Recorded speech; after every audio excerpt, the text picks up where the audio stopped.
잠시 후 여러분은 고구려의 전통을 이은 해동성국 발해의 역사에 대해 모두 알 수 있습니다. 자, 그럼 로빈의 기록을 시작합니다. 한국사는 로빈. 고구려 멸망 이후 당은 대동강 이북의 고구려 옛 땅을 지배하고 고구려 유민들을 랴오허강 서쪽의 영주 지방 등으로 강제 이주시켰습니다. 이곳에서는 고구려 유민 외에도 말가린과 거란인을 비롯한 여러 민족들이 강제 이주되어 당의 통제를 받았습니다. 그러나 거란의 반란을 계기로 통제력이 약화되자 고구려 출신 대조영은 698년 고구려인과 말가린을 이끌고 중국 지린성의 동모산 지역에 정착하여 발해를 건국하였습니다. 신라 북쪽의 발해가 건국되면서 한반도는 남북국의 형세를 이루었고 일본에 보낸 국서에 고려 국왕이라는 명칭을 사용하여 고구려 계승의식을 내세웠습니다. 부여씨가 망하고 고씨가 망하자 김씨가 그 남쪽을 영유하였고 대씨가 그 북쪽을 영유하여 발해라 하였다. 이것을 남북국이라 부르는 것으로 마땅히 남북 국사가 있어야 했음에도 고려가 이를 편찬하지 않은 것은 잘못된 일이다. 무릇 대씨가 누구인가? 바로 고구려 사람이다. 그가 소유한 땅은 누구의 땅인가? 바로 고구려 땅이다. 조선 후기 실학자 유득공은 자신이 저술한 발해고를 통해 남북국 시대론을 제시하였으며 발해의 고구려 계승의식을 주장하였습니다. 대조영의 뒤를 이어 즉위한 무왕은 연호를 인안으로 정한 후 북만주 일대를 장악하며 영토 확장에 나섰습니다. 발해의 세력이 커지자 당은 흑수 말갈과 신라를 이용하여 발해를 압박하였습니다.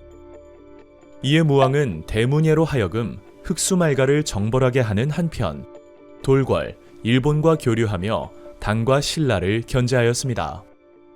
또한 흑수 말갈 토벌 과정에서 벌어진 당의 조치에 불만을 품고 732년 장문 휴가 지휘하는 수군을 보내 산동 지방을 선제 공격하게 하였습니다. 발해의 왕이 말하기를 흑수 말갈이 처음에는 우리에게 길을 빌려 당과 통교하였다. 그런데 당이 지금 관직을 요청하면서 우리에게 알리지 않으니 이는 반드시 당과 함께 우리를 공격하려는 것이다 라고 하였다.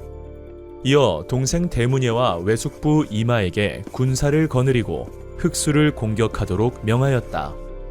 구당서의 내용을 통해 발해 무왕의 흑수말갈 정벌 내용을 확인할 수 있습니다. 발해와 당의 대립관계는 문왕이 즉위하면서 해소되었습니다. 무왕 이후 발해의 왕들은 독자적인 연호를 사용하였는데 문왕 역시 독자적 연호인 대흥을 사용하였고 대외적으로는 당, 신라와 친선 관계를 유지하며 체제 정비에 힘썼습니다. 문왕은 당의 선진 문물과 제도를 받아들여 삼성 육부제를 기반으로 중앙 통치 체제를 정비하였고 신라와의 상설 교통로인 신라도를 개설하고 사신을 교환하는 등 신라와의 관계 개선을 위한 노력을 하였습니다. 또한 도읍을 중경 현덕부에서 상경 용천부로 천도하여 자신의 권력 기반을 강화하였습니다. 발해는 9세기 초 선왕 때의 전성기를 맞이하였습니다. 9세기에 즉위한 선왕은 독자적 연호인 건흥을 사용하며 주변 말갈 세력을 복속하였습니다. 만주와 연해주, 요동, 남으로는 대동강 이북까지 확장하여 가장 넓은 영토를 확보하였고 오경 15부, 62주의 지방 통치 체제를 완비하였습니다. 이 무렵 당은 전성기를 맞이한 발해를 가리켜 바다 동쪽의 번성한 나라라는 뜻의 해동성국이라 불렀습니다. 발해는 국왕을 중심으로 하는 중앙 집권적 지배 체제를 갖추었습니다. 중앙 정치 조직은 당의 제도를 수용하여 삼성 육부제를 받아들였으나 그 명칭과 운영은 독자적이었습니다. 국왕 아래 정당성, 선조성, 중대성을 두었고 정당성의 장관인 대내상이 국정을 총괄하였습니다. 정당성 아래 좌사정과 우사정을 두어 각각 3부, 총 6부로 나누어 국정을 맡게 하였고 육부에는 유교적 명칭인 충, 인, 의, 지, 예, 신부를 사용하였습니다. 발해는 삼성 육부 이외에도 중정대, 주자감, 문적원이 존재하였습니다. 중정대는 관리의 비리를 감찰하였고 주자감은 발해 최고의 교육기관으로서 유학을 교육하였으며 문적원은 책과 문서 관리, 비문, 충문, 외교 문서 등의 작성을 담당하였습니다. 지방행정 조직은 선왕 때 오경 15부 62주로 조직되었습니다. 군사 행정적 요충지에 상경 용천부, 중경 현덕부, 동경 용원부, 남경 남해부, 서경 압록부 등 5경을 설치하였고 이 중 상경 용천부가 가장 오랜 기간 발해의 수도였습니다. 지방의 중심 도시에는 15부를 두고 62주로 나누어 관리하였습니다. 부에는 도독, 주에는 자사, 현에는 현승을 지방관으로 파견하고 도독의 일원적인 지휘를 받도록 하였으며 지방 행정의 말단인 촌락은 수령이라 불리는 토착 세력이 자치적으로 다스리도록 하였습니다. 발해의 군사 조직은 중앙군으로 10일을 조직하여 왕궁과 수도를 경비하게 하였으며 지방의 중요 지역에는 별도의 지방군을 두어 지방관이 지휘하도록 하였습니다. 발해의 주민은 고구려 유민과 말갈인으로 구성되었습니다.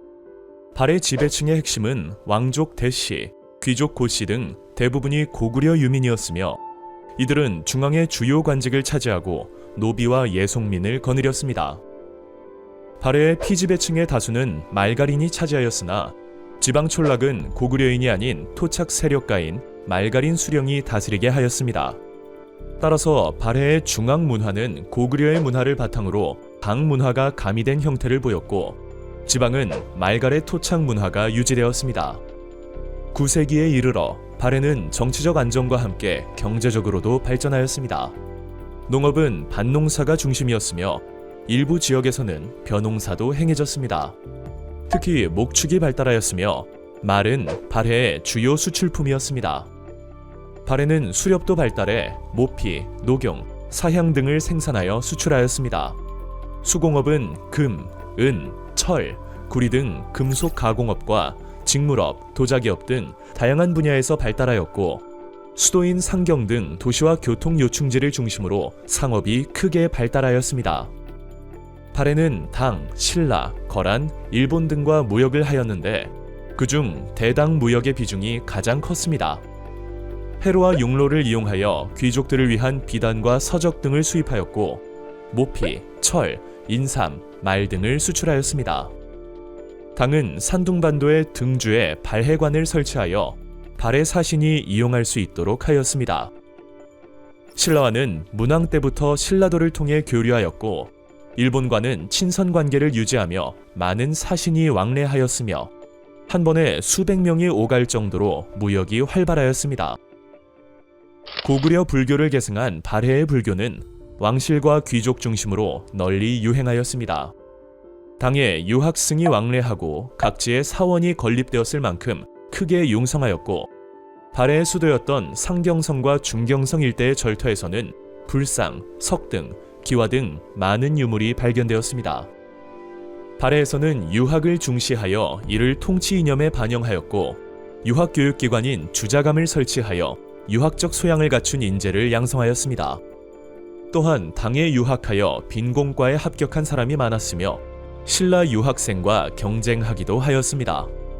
뿐만 아니라 일본에 건너가 발해의 높은 한문학 수준을 보여주기도 하였습니다.